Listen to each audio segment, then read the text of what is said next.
je m'appelle Saïda, je suis artiste peintre autodidacte. Je peins depuis plusieurs années, donc c'est une réelle passion et j'apprends tous les jours par moi-même. Je peins vraiment toutes les émotions qui me traversent au quotidien et essentiellement au travers de la couleur, parce que la couleur me parle beaucoup. Sur mes toiles, lorsque je vais utiliser du bleu, je vais m'exprimer d'une façon. Quand je vais utiliser du orange, je vais m'exprimer aussi d'une autre manière. Donc chaque couleur me parle énormément. Tu as déjà pris des cours de peinture? Alors en fait, j'avais pris il y a quelques années des cours de peinture, oui. À l'heure d'aujourd'hui, mais j'apprends vraiment par moi-même, par l'intermédiaire d'internet, où je vois un petit peu les artistes, voilà, comment ils peignent, comment ils travaillent, etc. Et je m'imprègne beaucoup de ça en fait. Alors aujourd'hui, on est dans un château à Montigny-sur-Aube. Et là, j'ai peint en fait une tour avec des petits buissons qu'il y avait sur le jardin. J'ai un peu du mal à peindre des choses avec un thème précis. Comme je suis beaucoup en fait dans l'art naïf, je suis beaucoup dans l'imaginaire, je suis quelqu'un voilà, qui peint vraiment sur l'émotion, sur l'instantané, sur le ressenti, etc. C'est quoi l'art naïf? L'art naïf, pour moi, c'est une représentation, en fait, de la réalité, mais pas telle qu'elle est. Peindre un arbre, et ben, l'art naïf, il va vraiment le transformer en sa manière un petit peu enfantin. Je vous renvoie à l'artiste peintre Le Douanier Rousseau, qui lui est vraiment, voilà, lui, c'est vraiment l'art naïf à l'état pur, quoi. C'est vraiment une autre dimension, c'est une autre perception de la réalité. Je me retrouve beaucoup dans cette peinture-là. J'aime pas les choses préétablies, figées, ordonnées. Tu as une peinture préférée parmi celles que moi, tu as peintes? J'en ai deux de préférées. Donc l'arbre imaginaire, et j'en ai un autre aussi qui représente au fait un violoncelle. Et j'en suis très fière de ce tableau-là parce que vraiment, le début était vraiment chaotique. Et ce tableau-là, cette toile-là, je l'avais tourné dans tous les sens. Mais dans tous les sens pour arriver en fait à une finalité où je trouve que j'en suis sortie quand même plutôt bien. Comment te vient une idée de peinture? Je vais te donner un exemple tout bête. Il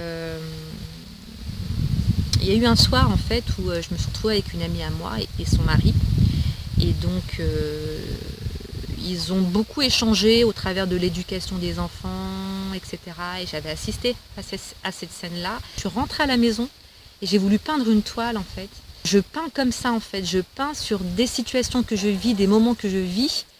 Et voilà, les idées viennent comme ça en fait. Et parfois, lorsque je commence à peindre, parce que je me recule assez souvent de ma toile, je vois souvent des formes. Et ces formes-là, ensuite, j'ai vraiment envie de les interpréter différemment, ou voilà, je suis dans l'imaginaire, etc.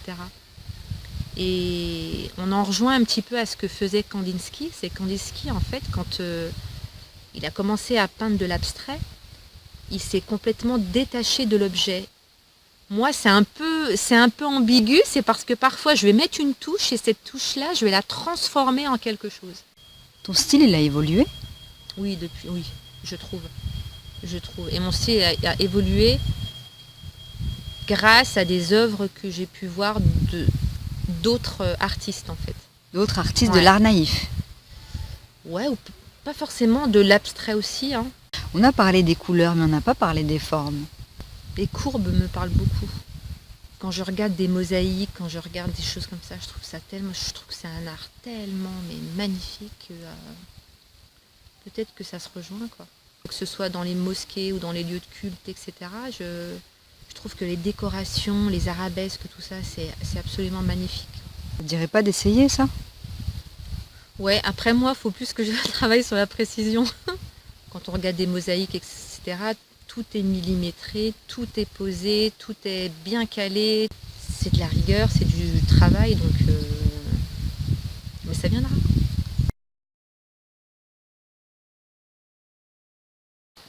Pourquoi tu as fait un toit orange? Je sais pas, peut-être que l'orange pour moi, comme c'est l'illumination, la hauteur, le ciel, c'est venu comme ça. C'est venu comme ça. Faut du talent pour s'exprimer ou pas? Pas forcément, non. Non. L'expression est libre, l'expression vient de tout, hein, de tout horizon. Faut pas forcément avoir du talent pour être. Après, je pense qu'il y a une chose, oui. C'est que ton expression, je pense qu'il faut la cultiver, il faut la travailler, il faut persévérer, voilà. Et je pense que c'est ça, à force, qui donne du talent à la personne. Donc beaucoup d'introspection? Ouais. Et l'introspection, c'est pas du coup partir vers l'imaginaire? Pour moi, oui, mais après, pour d'autres artistes, peut-être qu'ils vont voir les choses différemment. Il faudrait leur poser la question. C'est vrai pour la peinture ou c'est vrai pour tout ce que tu dis? Je pense que c'est vrai pour tout. Je pense que l'art est multiple. Il y a divers modes d'expression. Ça peut être la danse, ça peut être le cinéma, ça peut être la peinture, ça peut être l'écriture, ça peut être... voilà. Ça te dérange pas quand on comprend quelque chose d'autre que ce que tu as voulu à travers tes peintures? Non, parce que j'estime pour moi que c'est un échange et que l'art se voit à différents regards en fait. Et bien au contraire, je pense que si je rencontre quelqu'un qui me dit voilà, dans ta toile, je vois ci, je vois ça, je vois ci, je vois ça.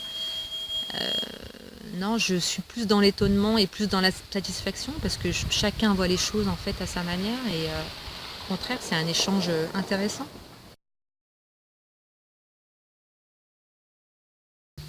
Mes objectifs aujourd'hui, dans un premier temps, pouvoir exposer, dans un deuxième temps, pouvoir rencontrer des groupes d'artistes, pouvoir échanger sur des techniques, sur la façon de faire, sur voilà.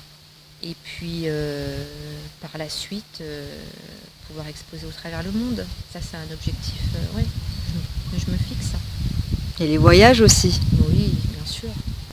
Les artistes ont beaucoup voyagé, donc ils se sont beaucoup inspirés de cultures différentes, de lieux différents, de modes de vie différents, de mentalités différentes, de tellement de choses. Et je pense vraiment que c'est ça qui les a vraiment nourris et qui a fait d'eux de grands artistes.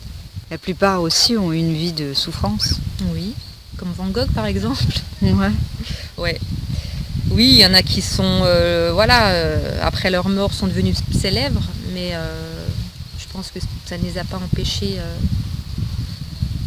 de s'exprimer et d'avoir du talent. Mais moi j'y crois en tout cas.